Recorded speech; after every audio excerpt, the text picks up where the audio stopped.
go for the final time. We are green!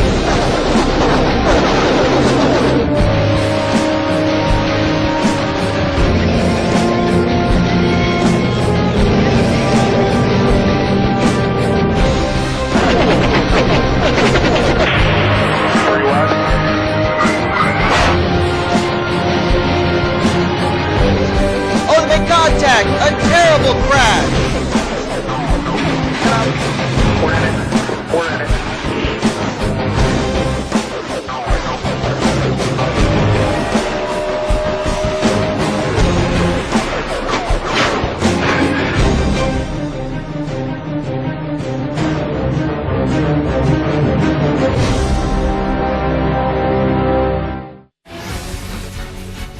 The chase for the championship continues here on the NNSCRA Sports Channel in the final season, Season 10 of the NNSCRA Snickers Cup Series. Good evening, everybody, and welcome to more nighttime racing, as tonight a new track will make its debut onto the NNSCRA Snickers Cup Series schedule. We are live here in Baton Rouge at Louisiana Raceway, getting ready to go short track racing under the lights for 75 laps. This track is almost as if we took Dover and Martinsville and combined the two and they had a baby. And that's exactly what we're going to have for that type of racing here tonight. Short track racing, a kind of race where track position seems to be always the key. If you start up front, you're almost guaranteed finishing up front and being in the hunt for this win. But with 75 laps, the likelihood that maybe pit stops and pit strategy could come into play, oh boy, that's in the air there as well. And keep in mind, a potential chase spot could be on the line with whoever goes to victory lane here tonight, as two former Snickers Cup Series champions will line up on the front row. Jacob Lawler will line up on the inside, former winner of the season already, ended up winning this season at Texas Motor Speedway. Alongside him, a driver still trying to find victory lane, the two-time champion John Cittadino, who comes into this race currently sitting 9th in the point standings. He's actually been on a skid as of late, dropped 4 spots in points after last week's event at Coca-Cola Speedway. In row 2, we got Pichu London, former Mobile Cup Series champion. He's trying to pick up his first win of the season. It's been a very struggling season so far for Pichu London. Comes into this race currently situated in the... Can't even find him in the point stands, actually. I think he's outside the top 35 in points. So he needs to get himself back in the top 30 in points, plus get to victory lane if he's going to have a shot at making the season chase. And alongside of him, the defending champion, Brandon Gonzalez, who was strong in the early going of this season, but now finds himself 26th in points. He dropped a total of 9 spots in last week's event, so he is really on a skid as of late. Right now, though, he does have a victory from this season at Pocono, so he's just trying to remain inside the top 30 in point to be eligible for his second straight Snickers Cup Series chase and maybe go for his second straight Snickers Cup Series championship here in the final season. Without further ado, though, we're getting ready to go green, so let's go down trackside as Chris Dollerton, the driver of the number 33 Whataburger Chevrolet, is ready to give us those most famous words in motorsports. Drivers, start your engine!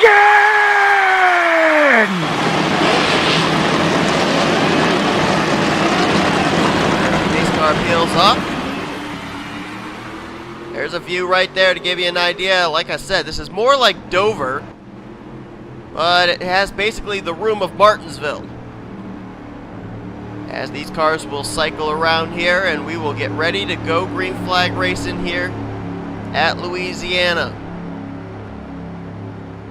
Points coming into this race. Trent Dunham is the current points leader by 7 points over Joshua Michaels and 9 points over Austin Mongold. We'll cover the rest of the points in just a moment. But we're ready to go green flag racing here at Louisiana. It's Jacob Lawler, John Cittadino, getting us underway. Green flag is out. Well, wait a minute. Now it is. Wow, the flagman took a little bit of time there. Waited until he got right to the start finish line. Now the green flag's out, and we're underway here at Louisiana. Jacob Lawler got out in front with a good jump, and that actually helped John Cittadino. He was able to then tuck in line in that second position. Brandon Gonzalez got around on the high side for third place, took that spot away from Pichu London.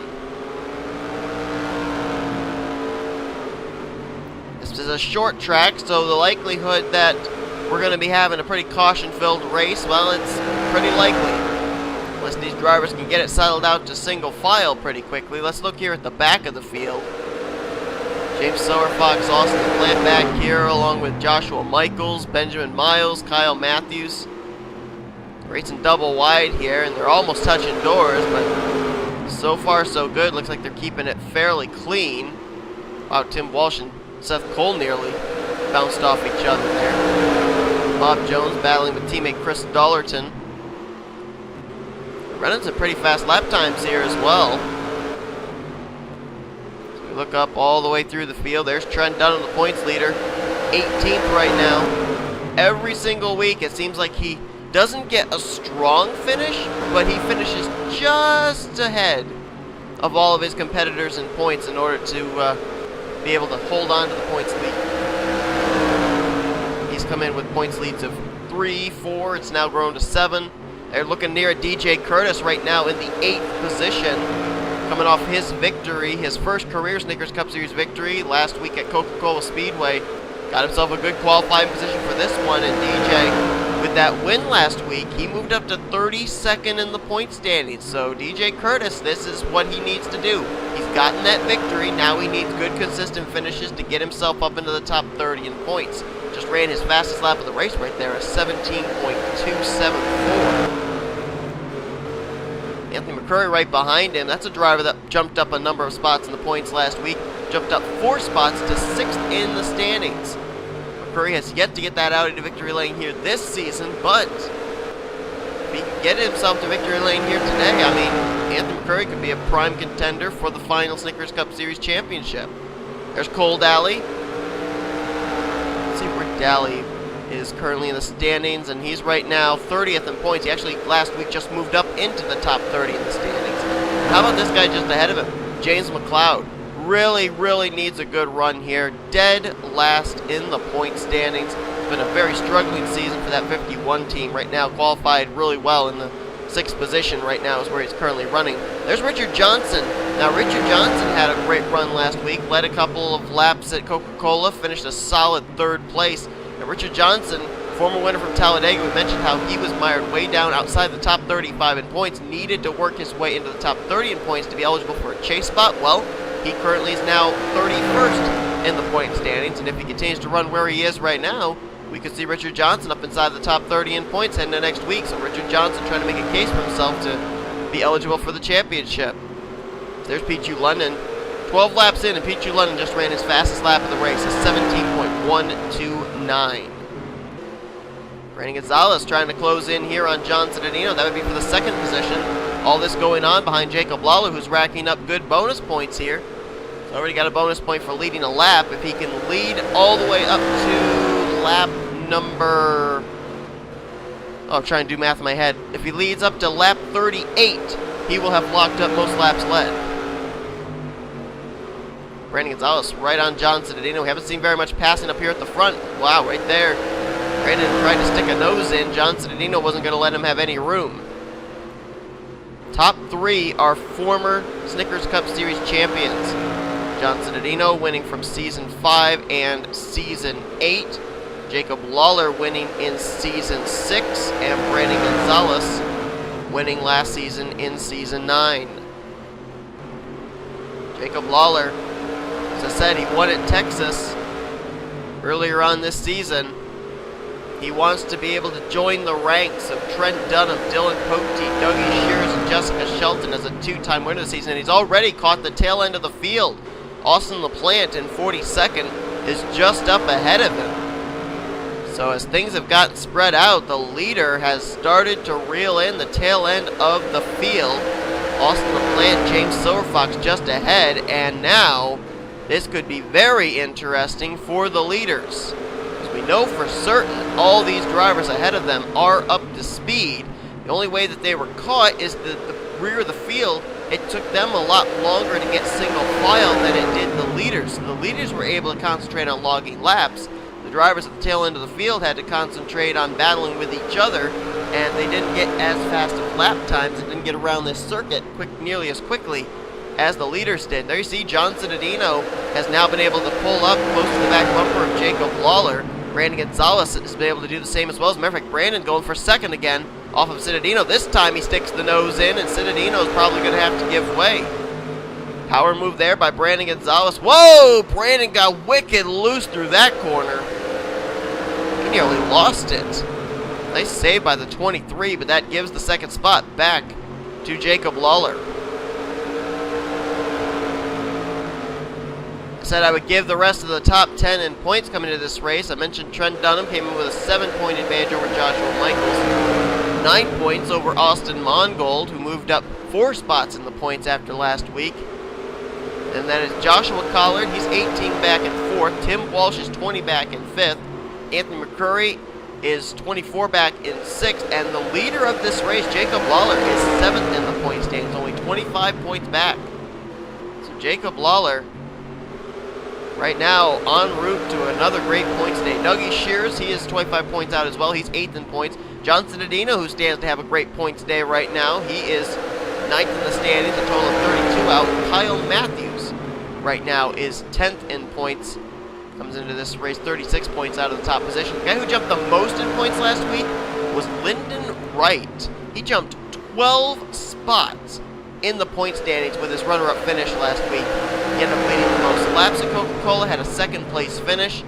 That is absolutely amazing that a driver jumped up that many spots in points this late in the season. Lawler continuing to log laps, and we have yet to have a caution flag come out. It's the first time these drivers have ever been to this track before. So apparently they are tiptoeing, if you will, making sure they don't do anything that might mess up their race. They're just still trying to learn this track, although I think the learning curve is actually gone. I think these drivers are racing right now. But once they get single file, there's really nothing that they can do. The only one that we really see make any kind of a battle for position was Brandon Gonzalez in the 23. Let's find out where our top 10 in points are running. We already know that Jacob Lawler and Johnson Adino are running well in 1st and 2nd. There's Anthony McCurry, 6th in points, currently running in 9th, and Austin Mongold right behind him in the 10th position. Mongold, I'll tell you what, he's been having quite a rookie season, but the one thing he hasn't done that his Rookie of the Year honors competitor, DJ Curtis, has is go to victory lane. Looking back further here, there's Cody Lamas trying to go for position. Whoa! Hang on to her, Cody. Close call there as Cody got wicked loose underneath the 06. Looks like it's very hard to pass at this track. There's the points leader, Trent Dunham, still sitting in the 18th position. But he's running ahead of Michaels and Collard and Walsh. Not running ahead of Mongold, though. And Mongold is in 10th. So Trent Dunham would only have a 1-point advantage right now. So Trent's got to get something going here. There's Dougie Shears, 8th in points. He's currently in the 20th position. Joshua Collard just behind him. Collard is, as I said, 4th in standings. There's Dylan Pote. This guy has been on a free fall as of late. 2-time winner this season. Finds himself mired down 14th in the point standings now. There's Jessica Shelton, 2-time winner as well. She's 24th right now on the scoring monitor. She's been doing a good job ever since getting that second win back at Rockingham, North Carolina, of working her way up away from that 30th spot in the point stand. She now has worked her way up to 21st in points. So that gap between herself and 30th in points is growing. Jump back here and you can see there's Tim Walsh. He didn't have the best of qualifying results for this race, and the guy who came in 5th in points dropped 3 spots in the standings last week, may drop even more after this race unless some pit strategy ends up coming into play in this thing. Ryan Acosta, there's Lyndon Wright. Had that solid outing last week, but poor qualifying result going to hinder him here. He's mired back in 35th place. Danny Wells, I went from Darlington. Right there in 36th. There's the guy who comes in 10th in the point standings, Kyle Matthews. Currently running in 37th place. Benjamin Miles fell outside of the top 10 in points last week, and now he may drop more as he's 39th. There's Joshua Michaels. Boy, it's not a good run for him. Very unusual to see him running at the back. That's exactly what he's doing, currently in the 40th position. James Silverfox 41st, and Austin LaPlante is still on the lead lap in 42nd. And then there right behind him is the leader, Jacob Lawler, who's just about to come around and complete lap 38, which means that Jacob Lawler is going to get those extra bonus points for leading the most laps here tonight. The way things are going, unless pit strategy comes into play, he may end up leading every single one of them. Unless something drastic happens up ahead of him, or we end up having pit stops cycle around. Like I said, we've never been to this track before. This is its debut in the final season of the Snickers Cup Series. Therefore, the drivers, as well as myself, have no idea what to expect from this race.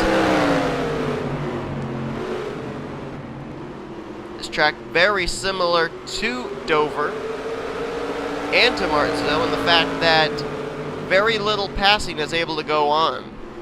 I'm even seeing the leader, Jacob Lawler, in some of these corners. He'll get loose into the corner and off of the corner. And now he's going to the inside there on Austin LaPlante, trying to put him a lap down. See if the 5 can make any kind of passes. Nope, doesn't look like it. Boy, we're under nighttime conditions, which to me would have made me think that there's more grip in the racetrack because it would be cooler. But these guys are finding very little grip, it looks like. That 5 car, he may be leading, but he's also fishtailing just like everybody else in this field. Look at that, right there. I believe he kind of drifted into the corner. And that can only lead me to believe that these guys are going to have to at some point make pit stops, because that's got to be wearing out. If not the right rear tire, then the left rear tire for sure. The way that car is fishtailing. The driver's going to be having to try and do something inside the car, track bar adjustment or something to try and remedy that loose condition, but I'm not sure they can. And keep in mind too, these drivers for practice and for qualifying, they ran under daytime conditions. This is the same setup that they ran during the daytime conditions, which means that they had their cars dialed up for an entirely different kind of racetrack. And like I said, we've never been to this track before, so they didn't know how to prepare for this track. Right now, though, it is all single file. Top 10 has remained the way it's been pretty much since the start of this race. Look at Austin LaPlante there, moving up a groove off the corner, maybe trying to find some grip up there. Looks like he might have found a little bit, but not much. The front straightaway, the middle of the turns, that is concrete. And then it's asphalt, pretty much from like turn 1 to the middle of turn 1. And then turn 2 down the back straightaway, and then it's asphalt, or make that, asphalt all the way around to turn 4. So it's kind of half and half. Maybe it's the fluctuation of the different surfaces that's causing these cars to have the loose condition. I don't really know. John Cittadino trying to make a little bit of a run there on Jacob Lawler. Lawler's already been to victory lane this season, so is Brandon Gonzalez. The guy that's bookended by those two is John Cittadino, who's still looking for his first win of the season. This has been almost the closest Cittadino's been to being able to go to victory lane this season as well. Next time around, 25 laps to go. Right now, it is looking like it is going to be a single file race from start to finish, unless somebody's been holding back. And Cittadino, he's running about a little, maybe an eighth of a groove lower than Jacob Lawler, trying to find some speed, trying to get a run on the Kellogg Chevrolet. Looks like he's found something. Oh, we got a little tight off that corner. Loses a little bit of ground. Cittadino's got to be careful, because if he makes a mistake, then Brandon Gonzalez is right to his inside. And we've seen Gonzalez already try and make the move on Cittadino. He wasn't able to make the pass due to that looseness on the inside line. In fact, it looks like Brandon might think about it again. Here he goes. Can Brandon get the inside line working side by side for second? Found more grip there on the concrete than he would on the asphalt. And the car slides out from under him. He loses the second position again. Cittadino gets back around on the outside. So it looks like if any passing is going to go on, it has to take place in turns 1 and 2. Best grip for the inside lines apparently on the concrete. It's extremely loose there over in 3 on the asphalt. And Austin Plant, he says, okay, time to get out of here. I'm going to pass and get out of this last position. This is a battle for 41st place with the leader right behind it. Oh, look out. Plant going to get loose there as he was stuck on the inside line on the asphalt portion of turn 3. Loses the spot back to James Silverfox, and Jacob Lawler very wisely not deciding to put his nose into that. And just let that settle out, and still is able to maintain his lead by about a little less than a car length.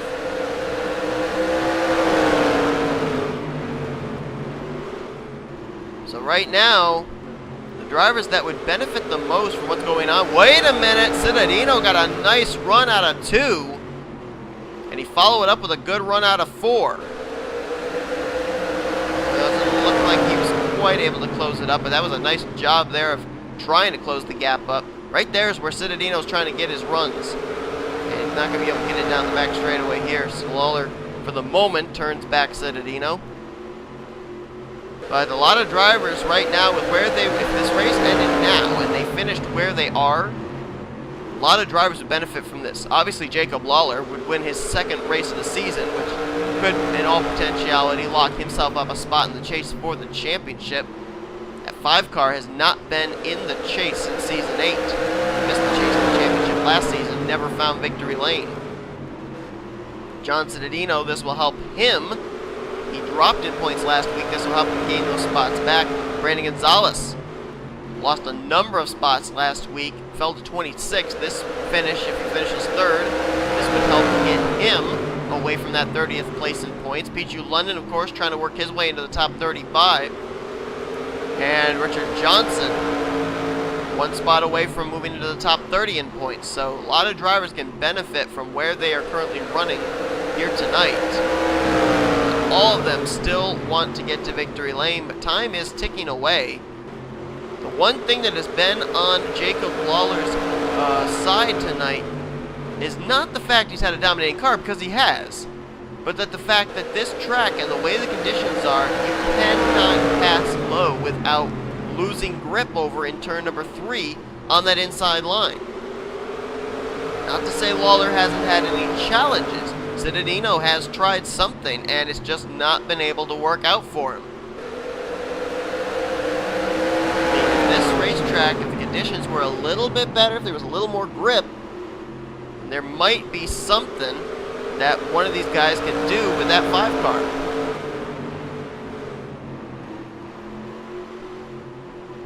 Let's take a look here and see who has run the fastest lap so far of this race, and surprisingly, it's DJ Curtis. DJ in the 20, 17.078.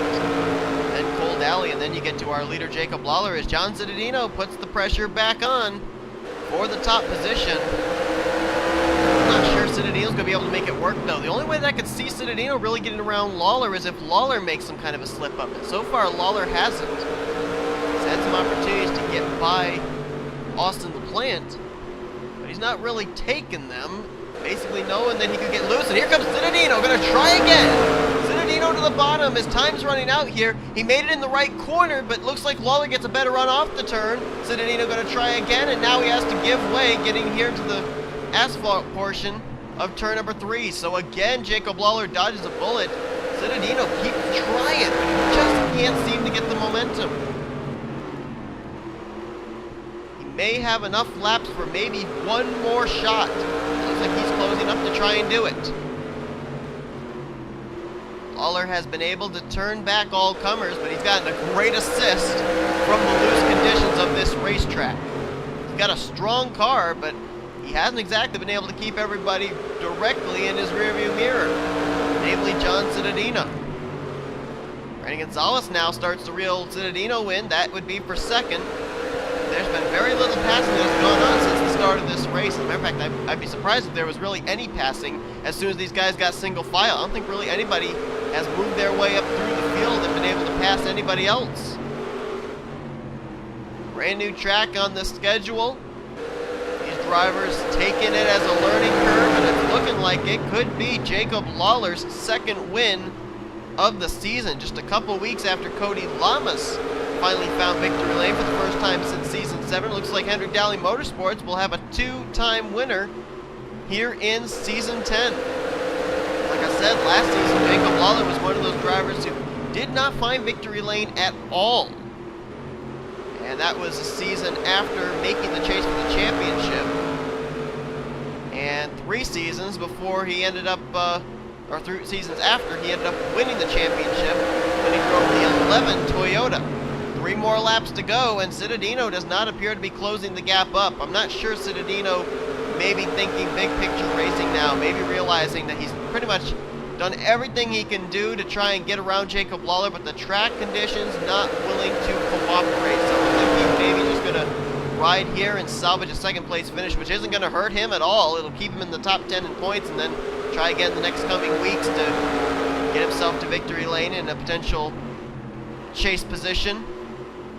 As the white flag's about to be displayed to Jacob Lawler, I guess you can call it a work in progress, a test race, to see what kind of racing we can expect from this track. And looks like it's basically going to disappoint in one way, that there was really little passing, but we went clean and green the entire way, so great job by these drivers not to wreck it up.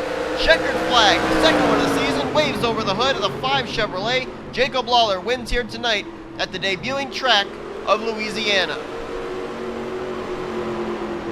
And he leads every lap tonight, all 75 laps, led by Jacob Lawler. No caution flags, no pit stops, just clean and green for 75 laps, and pretty much everyone finishes where they started this race. Very little passing here tonight. Maybe one of the more boring races here this season. Very little action going on. That mostly due to the fact of the track conditions. Extremely loose tonight. Nobody able to find grip. Several drivers made moves on each other, but they just couldn't find the grip to be able to complete passes. So that's the end of tonight's race here, this experiment, if you will, from Louisiana. Little disappointing to be sure, but Jacob Lawler, I'm sure, won't complain, as he'll go to victory lane for the second time this season, and he joins the likes of Trent Dunham, Dylan Poteet, Dougie Shears, Jessica Shelton as a 2-time winner, as he tries to solidify himself a spot in this season's chase for the championship. John Cittadino will have to settle for second, Brandon Gonzalez third, Pichu London fourth, Richard Johnson in fifth.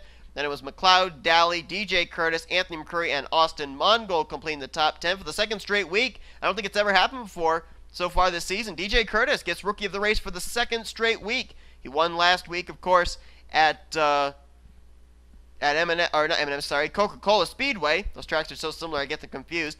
And now today he finishes 2 spots ahead of Austin Mongold. So DJ Curtis cutting away here at Austin Mongold's points lead, and this is certainly looking like it's going to be good for DJ Curtis. I think he's now cut it down to only 3 points that Mongold holds over him in the point standings. As far as the overall points, Austin Mongold with a good run today of 10th place. Where did he finish in comparison to Trent? Trent finished in the 19th position. So I believe that Trent Dunham, still by a slim margin, is going to keep the points lead.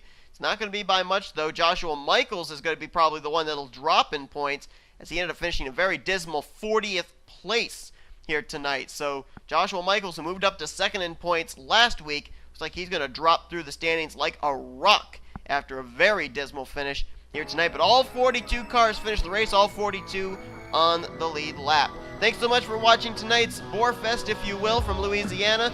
If you enjoyed this race, give it a like. Probably didn't enjoy the race. It was kind of boring to commentate as well. But again, like I said, track conditions basically playing a big part into why this race was the way it was. But anyway, thanks so much for watching. We'll see you guys next time. Here come your official results from tonight's race, as well as your rookie points and overall points heading into next week, which I'm certainly hoping is going to be a lot more exciting. If I'm not mistaken, there's another track that's making its debut next week. Not going to spoil it, but I think that may bring about some much better racing than what we saw here tonight. But anyway, we'll see you guys next time. Good night from Louisiana, as you've been watching a production of the NNSCRA, offline racing at its best.